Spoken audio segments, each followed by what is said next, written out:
Hi, ഇന്നൊരു കണ്ണട വാങ്ങാൻ പോകുന്ന ദിവസം കേട്ടോ. അതിൻ്റെ കൂടെ കുഞ്ഞ് ഔട്ടിങ്ങും. അപ്പോൾ ചെറിയൊരു വീഡിയോ എടുക്കാമെന്ന് വിചാരിച്ച് ഉച്ചയ്ക്ക് കിടന്നുറങ്ങാൻ വേണ്ടി പോകുമ്പോൾ അമ്മ പറഞ്ഞ് കണ്ണട മാറ്റി കൊണ്ടുവരാൻ വേണ്ടിയിട്ട്. അമ്മൻ്റെ കണ്ണട കേടായിട്ട് കുറച്ച് ദിവസമായിട്ടുണ്ടായിരുന്നു. ഈ ഒരു ഷോപ്പിൽ കൊണ്ട് കൊടുത്തിട്ടുണ്ടായിരുന്നു, വിഷൻ ഒപ്റ്റിക്കൽസിൽ. അപ്പോൾ അവർ റെഡി ആയെന്ന് വിളിച്ച് പറഞ്ഞപ്പോൾ വാങ്ങാൻ പോയതാട്ടോ. കുറ്റിക്കാട്ടൂരത്തെ പുതിയൊരു ഷോപ്പാട്ടോ അത്. കണ്ണടയൊക്കെ മാറ്റി കഴിഞ്ഞിട്ട് നമ്മളിങ്ങനെ പ്ലാൻ ചെയ്ത് എങ്ങോട്ടെങ്കിലും പുറത്ത് പോകാമെന്ന്. അപ്പോൾ നമ്മളെ ഫ്രണ്ടിനെ വിളിച്ച് നോക്കിയപ്പോൾ അവരും ഉണ്ട് എന്ന് പറഞ്ഞു കേട്ടോ. അവരെ വീട്ടിലേക്ക് പോവാണേ. ഈ ചെടി നോക്കിക്കാൻ കുറേ ഇങ്ങനെ താഴത്തേക്ക് തൂങ്ങി കിടക്കുന്ന ഇത് ഇനിയും താഴെ കിട്ടോ അവർ വെട്ടി കൊടുക്കുന്ന പോലും. ലീവുള്ള സമയത്തൊന്നും നമ്മളെ കോഴിക്കോട് ടൗൺ ഭാഗത്തേക്ക് നമുക്ക് പോകാനേ പറ്റില്ല, കാരണം ഫുൾ തിരക്കുമായിരിക്കും, ഫുൾ ബ്ലോക്കും ആയിരിക്കും. അപ്പം ഞങ്ങൾ വിചാരിച്ച് ടൗണിലെ ഭാഗത്തേക്ക് പോകണ്ടെന്ന്. അപ്പോൾ ഞങ്ങളെ വീടിൻ്റെ അടുത്തായിട്ട് ഊർക്കടവ് എന്ന് പറഞ്ഞൊരു സ്ഥലമുണ്ട് കേട്ടോ. എത്ര ആൾക്കാർക്ക് അറിയുമെന്ന് അറിയില്ല, പക്ഷേ അത്യാവശ്യം അറിയാൻ തോന്നുന്നു എല്ലാവർക്കും. നല്ല തിരക്കൊക്കെ ഇവിടെ ഉണ്ടാവും കേട്ടോ.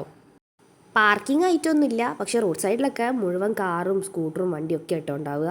അപ്പോൾ നമ്മൾ അങ്ങോട്ട് നടന്ന് പോവുകയാണ്. ഈ ഇറക്കം അങ്ങനെ ഇറങ്ങി പോയിട്ടുണ്ടെങ്കിൽ ഈ ഒരു പുഴേൻ്റെ സൈഡിലേക്ക് എത്തും കേട്ടോ. ഇവിടെ കുറേ ആൾക്കാർ ഫോട്ടോഷൂട്ടിനൊക്കെ വരാറുണ്ട് കേട്ടോ. ഞായറാഴ്ച ഞാൻ പറഞ്ഞല്ലോ നല്ല തിരക്കിയിരുന്നു. അപ്പോൾ ഞങ്ങൾ പോയപ്പോൾ നല്ല തിരക്കിയിരുന്നു, കുറേ ആൾക്കാർ വന്നിട്ടുണ്ട് സ്ഥലം കാണാനൊക്കെ.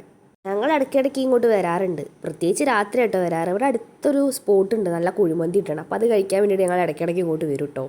രാത്രി വന്നിട്ടുണ്ടെങ്കിൽ ഞങ്ങൾ ആ ബ്രിഡ്ജിൻ്റെ മുകളിലാണ് നിൽക്കുക. ഇങ്ങോട്ടൊന്നും ഇറങ്ങുമ്പോൾ ഇവിടെയൊക്കെ ഫുൾ ഇരുട്ടായിരിക്കും, ലൈറ്റും കാര്യങ്ങളൊന്നും ഉണ്ടാവില്ല. അപ്പോൾ ഞങ്ങൾ ഇങ്ങോട്ടൊന്നും വരാറില്ല കേട്ടോ. ഇവിടെ ആൾക്കാരങ്ങനെ ആരും വെള്ളത്തിലൊന്നും ഇറങ്ങി കണ്ടിട്ടില്ല കേട്ടോ. ചില സമയത്ത് തോണിയൊക്കെ കാണാൻ പോകുന്നത്. മീൻ പിടിക്കാനൊക്കെ കുറേ ആൾക്കാരുണ്ടാവും കേട്ടോ ഇവിടെ. ഈ ഭാഗത്തേക്കൊക്കെ ഞാൻ ദേവു ആദ്യമായിട്ടോ വരുന്നത്. ഇവർ വന്നിട്ടുണ്ട് തോന്നുന്നു. ഇവിടെ ഞങ്ങൾ ആദ്യം ഇരിക്കാമെന്ന് വിചാരിച്ചപ്പോൾ പിന്നെ ഇരുന്നില്ല. കുറച്ചും കൂടി മുന്നോട്ട് പോയി കഴിഞ്ഞപ്പോൾ ഒരു ചെറിയ കോറി കണ്ടു കേട്ടോ. അവിടെ അങ്ങനെ ആൾക്കാരൊന്നും കണ്ടില്ല. അപ്പോൾ ഞങ്ങൾ അതിൻ്റെ ഉള്ളിലേക്ക് കയറി നോക്കി. അവിടുന്ന് കുറച്ച് ഫോട്ടോസും കാര്യങ്ങളൊക്കെ എടുത്തിട്ടോ. നല്ല രസമുണ്ടായിരുന്നു, നല്ലൊരു പച്ചപ്പായിട്ടുള്ള സ്ഥലം.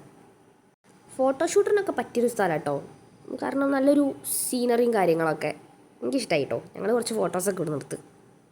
എൻ്റെ ഹസ്ബൻഡിൻ്റെ വീടിൻ്റെ ബാക്കിൽ വലിയൊരു കോറി ഉണ്ട് കേട്ടോ. ഇപ്പോൾ അവിടേക്ക് ആരും പോവാറൊന്നുമില്ല, കോറി അടച്ചു, എന്തൊക്കെയോ പ്രശ്നങ്ങളും കാര്യങ്ങളൊക്കെ ആയിട്ട്.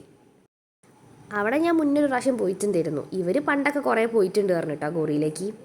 ഇവിടെ മറ്റേ 2019 പ്രളയത്തിൻ്റെ സമയത്ത് ഭയങ്കര വെള്ളമായിരുന്നു കേട്ടോ പറഞ്ഞത്. ഈ ഷട്ടറിൻ്റെ ഒക്കെ മുകളിൽ കൂടി വെള്ളം വന്നിട്ടുണ്ടായിരുന്നെന്ന്. ആ മുകളിലത്തെ ഭാഗം കണ്ടില്ല, അവിടെ വരെ വെള്ളം വന്നിട്ടുണ്ടെന്ന് കേട്ടോ പറഞ്ഞത്. ബ്രിഡ്ജിൻ്റെ മുകളിൽ കൂടെ വണ്ടിയൊന്നും കടത്തി വിടൂലായിരുന്നു പോലും, എങ്ങാനും പൊളിഞ്ഞു പോയാലോ എന്ന് വിചാരിച്ചിട്ട്. ഇപ്പോഴും നല്ല മഴ ഉണ്ടാകുന്ന സമയത്ത് ഷട്ടറൊക്കെ തുറന്ന് വെള്ളമൊക്കെ ഇപ്പുറത്തെ ഭാഗത്തേക്ക് ആക്കൂട്ടോ. ഞങ്ങൾ കാണാൻ വരാറുണ്ട് ഇടയ്ക്ക്, പേടിയാവും കേട്ടോ അത് കാണാൻ.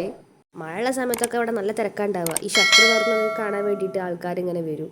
അതൊക്കെ കഴിഞ്ഞിട്ട് നമ്മൾ തിരിച്ചിട്ട് ഒരു ചായ ഒക്കെ കുടിച്ചിട്ട് വീട്ടിലേക്ക് പോവാം കേട്ടോ. അപ്പം മറ്റൊരു വീഡിയോ ആയിട്ട് പിന്നെ കാണാം കേട്ടോ. അപ്പോൾ ബൈ.